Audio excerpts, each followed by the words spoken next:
En primer lugar, un saludo a todas las personas que se han animado a matricularse en este curso y lo van a seguir a lo largo de distintas jornadas. Bien, antes de entrar propiamente en materia, me van a permitir que les haga partícipes de unas reflexiones que primero como estudiante de bachillerato, luego de ciencia física y posteriormente como profesor de esta disciplina en secundaria y en la universidad, he conseguido articular. Siempre me sorprendió el papel marginal que la ciencia y su historia juegan en los relatos donde se cuenta la historia de nuestra civilización. Basta para sustanciar este hecho elegir cualquier texto en el que se enseña y aprende esta última disciplina. Esta marginalidad de la ciencia y de su historia en el mundo académico se extiende incluso más allá de este ámbito para instalarse en el mundo de la cultura. Por eso se sigue considerando imposible que alguien no sepa quién fue Cervantes o Tiziano, y en cambio apenas extraña que desconozca a Sadi Carnot o a Maxwell. Por más lamentable que pueda parecernos a algunos, y aunque nadie se vea obligado a ocultar sus conocimientos científicos, hemos de reconocer que estos no forman parte de lo que la sociedad entiende por cultura. Así lo reconoce, por ejemplo, el autor de un exitoso libro publicado hace unos años, La cultura, todo lo que hay que saber, al incluir a la ciencia en un apartado que encabeza con el expresivo epígrafe de lo que no hay que saber.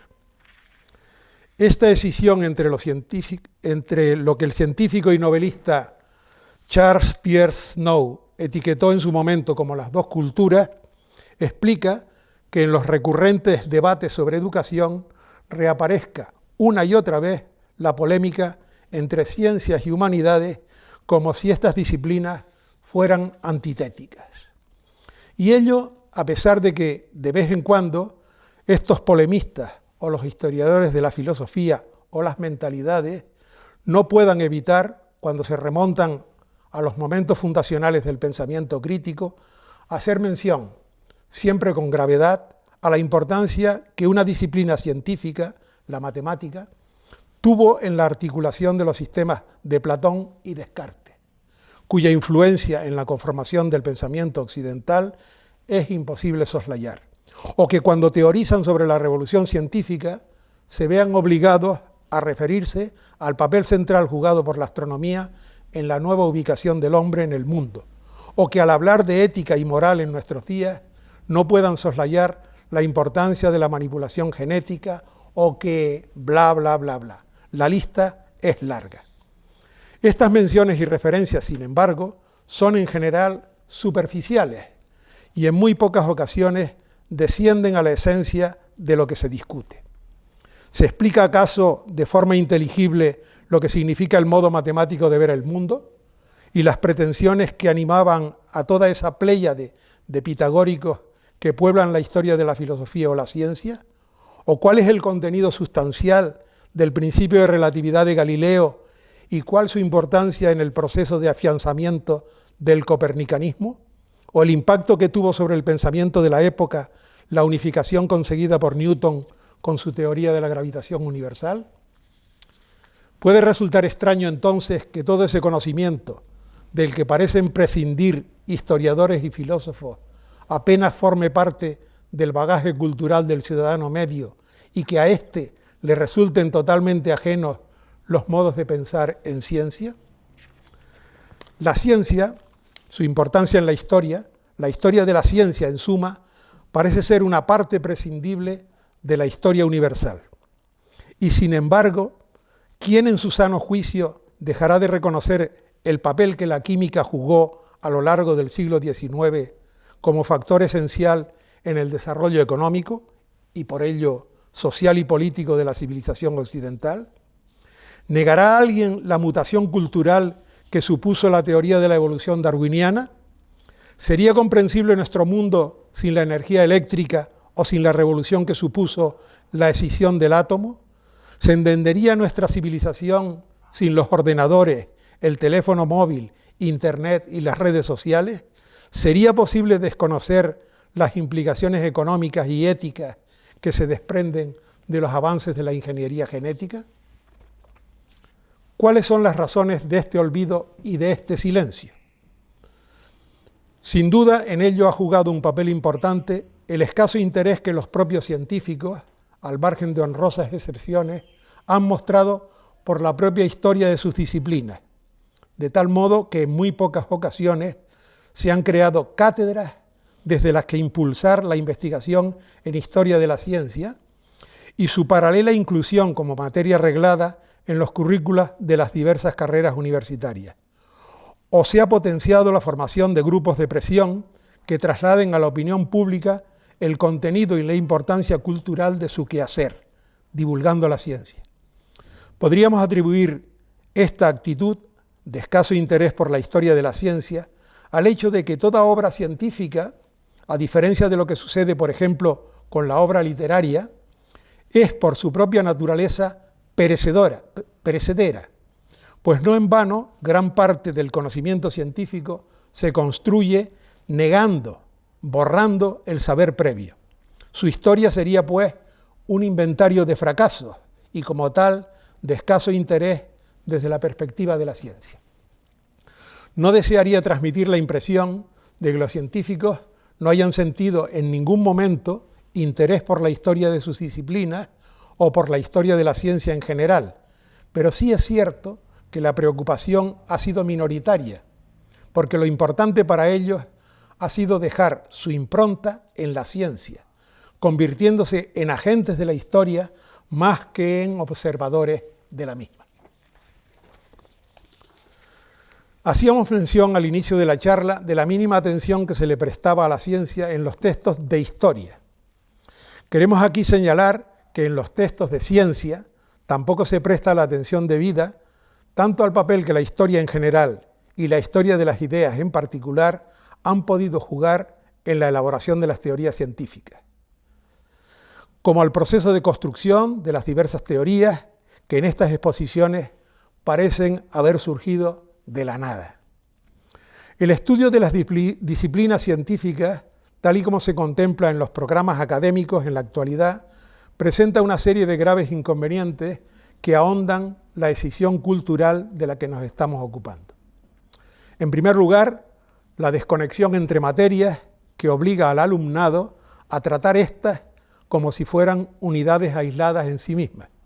El saber aparece así desvertebrado y atomizado ante la mente del estudiante, sin que éste tenga en ningún momento la oportunidad de entrever una visión global o de conjunto.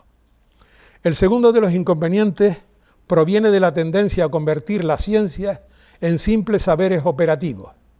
El carácter funcional y práctico que el saber científico tiene en nuestras sociedades pivota sobre la operatividad del mismo y en correlación con ello, el profesor tiende a que el alumno aprenda primariamente a operar y formular y solo secundariamente a comprender.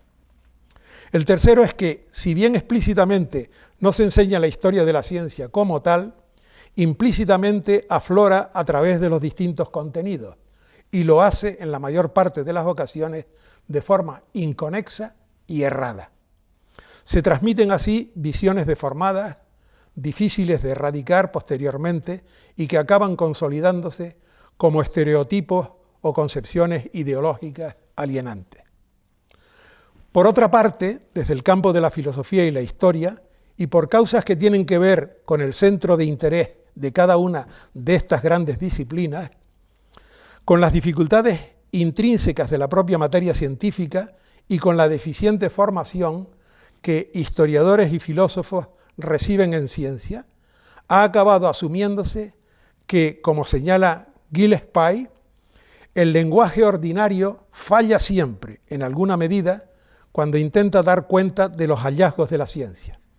En física, la medida de esta incapacidad crece abruptamente entre Carnot y Helmholtz, o entre Faraday y Maxwell. Después de mediados del siglo XIX, ese crecimiento se hace exponencial y provoca la catástrofe de comunicación que por todos lados hace opaco el quehacer científico moderno. Se ha acabado así aceptando, de modo acrítico, que la ciencia es solo cuestión de los científicos.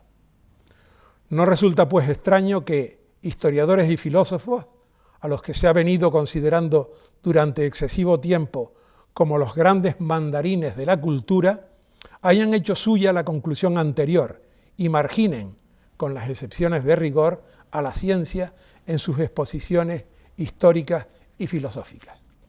Han olvidado así que la noción de cultura no tiene perfiles nítidos ni puede definirse sin tener en cuenta que posee historia y que esa escisión entre humanidades y ciencia que ellos asumen como algo dado no existió siempre.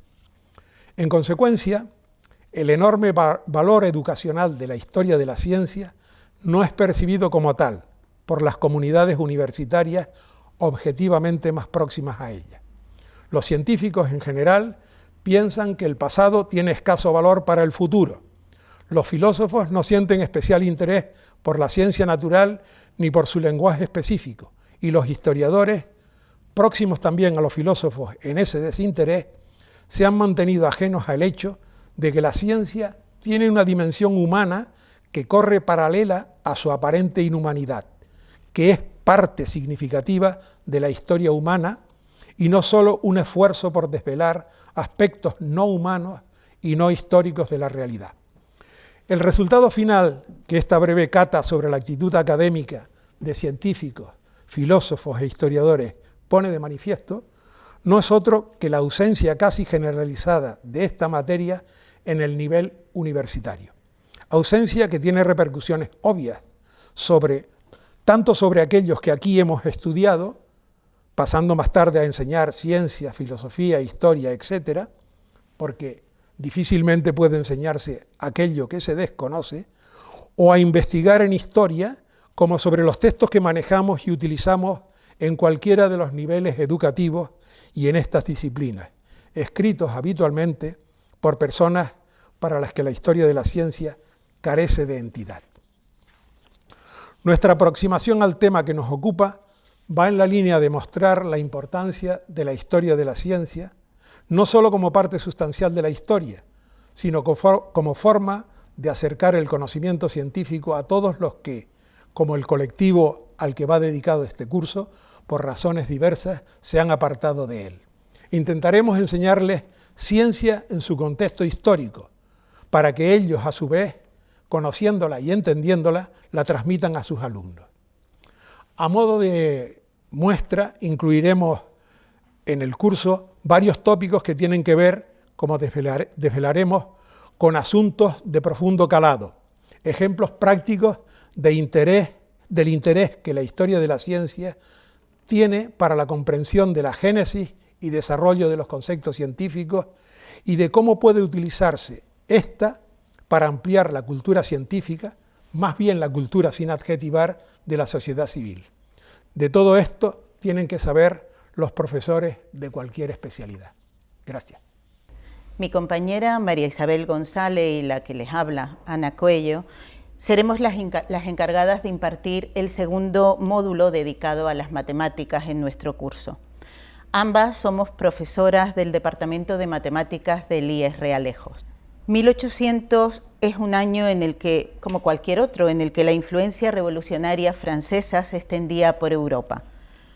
Unos años antes del estallido en París, al calor de la convocatoria de los Estados Generales de 1789, Lagrange, que se encontraba en la cima de su carrera, escribió una misiva muy conocida a D'Alembert, exponiendo sus preocupaciones acerca del negro porvenir que preveía para las matemáticas, sobre todo en geometría, debido a los escasos problemas que quedaban por resolver. Las matemáticas vivían una sensación de plenitud y por tanto de peligro. Cuando una ciencia está completa y no tiene enigmas, se muere. Sin embargo, 30 años después, las matemáticas se desarrollaban en medio de una tormenta de orientaciones, de grandes ideas, como si de una recién creada disciplina se tratase. ¿Por qué ese cambio? ¿Qué rasgos caracterizaron a las matemáticas en el siglo XIX? Destacaremos los avances en el álgebra, la aparición de las geometrías no euclidias y los principales actores que participaron en esta revolución. En el curso abordaremos dos líneas. Por un lado, resaltaremos, dentro del enorme grupo de matemáticos con un papel fundamental en este avance, a personajes de la talla de Gauss o de Cauchy, y a otros como Galois y Abel, dos jóvenes genios que pese a su corta vida aportaron grandes ideas, sobre todo al álgebra, a la vez que tuvieron una relación muy tensa con Cauchy, ya que pretendieron, con nulo éxito, que leyera alguno de sus trabajos. Y es que Cauchy era monárquico, Galois revolucionario. ¿Influiría esta circunstancia en ese hecho? En la segunda línea de este trabajo pretendemos mostrar cómo las innovaciones de esta época tienen aplicación en el aula actual. Para ello hemos preparado tareas que giran en torno a 5 líneas temáticas basadas en los conceptos que sientan las bases de la matemática moderna. La primera de ellas tiene que ver con la resolución de ecuaciones. Uno de los aspectos al que más tiempo dedicaron muchos matemáticos fue la resolución de ecuaciones que no tenían fácil resolución por medio de los métodos algebraicos tradicionales. Entre ellos estuvo Galois y Abel. No obstante, nosotros veremos cómo a través de métodos numéricos que sí son sencillos de llevar al aula, este problema es sencillo. En segundo lugar, prepararemos tareas referentes a los diagramas de Voronoi. ¿Qué son y para qué sirven? Si tenemos un conjunto de puntos, un diagrama de Voronoi es la división del plano en regiones, de tal manera que a cada punto se le asocia una región formada por todos aquellos puntos más cercanos a él. ¿Esto tiene fácil aplicación? Pues sí. Veremos cómo Luis Escudero hace un diagnóstico automatizado de ciertas formaciones tumorales utilizando el concepto de diagrama de Voronoi. Del mismo modo, en el mapa del cólera de la ciudad de Londres, que data de mediados del siglo XIX, ya se utilizaban los diagramas de Voronoi para el diseño del mismo. También en deportes como el fútbol se utilizan los diagramas de Voronoi para el análisis de las zonas de juego. Seguidamente hemos preparado tareas que tienen que ver con la criptografía basada en matrices. Las matrices también son un concepto emergente en este siglo XIX. Concretamente, nos centraremos en el cifrado denominado de Hill. Este método supuso una revolución, pues para un mismo carácter que forma parte de un mensaje se le asocian distintos símbolos. A continuación, hemos preparado otra actividad referente al teorema de Peake. Con el teorema de Peake veremos cómo resulta muy sencillo calcular el área y además sin utilizar las fórmulas tradicionales de cálculo de área de polígonos simples que tienen los vértices justo en vértices de una cuadrícula. Y para terminar, la última tarea tiene que ver con la geometría no euclídea, con la geometría esférica, con la geometría en general elíptica y con la geometría denominada hiperbólica, que fue creada por Lobachevsky y Bolyai. Veremos cómo estos conocimientos aparentemente complejos son fáciles de llevar al aula. Para ello, como he dicho, hemos preparado tareas que nos permitirán acercar a nuestro alumnado toda esta ciencia tan emergente en el siglo XIX. Hola, un saludo cordial a todos los compañeros matriculados en este curso, Raíces Históricas de los Conceptos Científicos. Espero que el tiempo que vayan a dedicar a esta actividad les resulte productivo y que se cumplan las expectativas que han depositado en el curso. El compañero Miguel Hernández ha hecho ya una aproximación general a los objetivos principales que perseguimos al diseñar este curso. Yo voy a centrarme en comentar algunas cositas específicas de este bloque 4, que como saben hemos titulado Las controversias científicas, una aproximación al contexto en el que se gestó la biología experimental, que es tanto como decir al contexto en el que se gestó la biología moderna. Bueno, mi nombre es Miguel Ángel González, actualmente soy director de la Fundación Canaria Orotava de Historia de la Ciencia y desde el año 1990 soy profesor de enseñanza secundaria. Nuestro discurso va a articularse en torno a algunos aspectos que, insisto, Miguel ha comentado. Yo quiero resaltar dos. poner en valor la historia de la ciencia como nexo entre las distintas partes del conocimiento, y por tanto del currículo que se imparte en los centros de enseñanza. Y en segundo lugar, también comentar la función importante y primordial de la historia de la ciencia como vehículo para acercarse al modo, a la forma en la que se construye la ciencia. La ciencia no se genera, no se hace al margen de los acontecimientos sociales que la rodean, y por tanto conocer esos condicionantes pues enriquece la labor y el proceso de aprendizaje de cualquier disciplina científica. Por eso no se entiende, como ya comentó Miguel antes, que cualquier especialista científico se forme en cualquier actividad a espaldas de la historia de la ciencia. ¿Por qué las controversias científicas? ¿Por qué hemos elegido las controversias científicas para hablar de la historia de la biología? Pues porque estamos convencidos de que es una herramienta que no se ha explotado en toda su potencialidad. Creemos que llevar al aula las controversias científicas va a suponer una labor enriquecedora tanto para los profesores como para los alumnos en este proceso de enseñanza-aprendizaje. Las controversias científicas no son exclusivas de ninguna época en concreto. Han surgido y seguirán surgiendo siempre que se haga ciencia. En el campo de la biología son especialmente relevantes las controversias científicas que se generaron en el siglo XIX. El siglo XIX es un siglo fascinante desde el punto de vista biológico. A principios del mismo, a finales del siglo XVIII, todavía no se había establecido un territorio propio, exclusivo de estudio para los seres vivos. En la época mecanicista solamente era accesible al estudio aquellas estructuras visibles de los seres vivos. A medida que se fue avanzando y se fue completando la revolución científica en el campo de la biología, es decir, a medida que nos adentramos en el siglo XIX, la situación fue cambiando porque la biología se fue subdividiendo y especializándose en multitud de ramas que fueron generando lo que más tarde sería la biología moderna. Como digo, las controversias científicas no son exclusivas de ninguna época, pero sí que tienen características definidas. En primer lugar, cualquier controversia científica tiene una época determinada. Surgió y se desarrolló en una época determinada. Y tiene también unos protagonistas claros, unos protagonistas principales de la disputa pública. Las dos controversias científicas que nosotros hemos elegido se desarrollan a mitad del siglo XIX y por tanto son muy cercanas en el tiempo y aluden a una época muy concreta. Por eso nosotros empezaremos nuestro bloque haciendo una descripción general de lo que estaba ocurriendo en la ciencia de lo vivo durante el siglo XIX, desde el comienzo del siglo XIX hasta finales del mismo, final de la centuria. Creemos que esto es importante porque queremos describir el contexto en el cual surgieron esas controversias.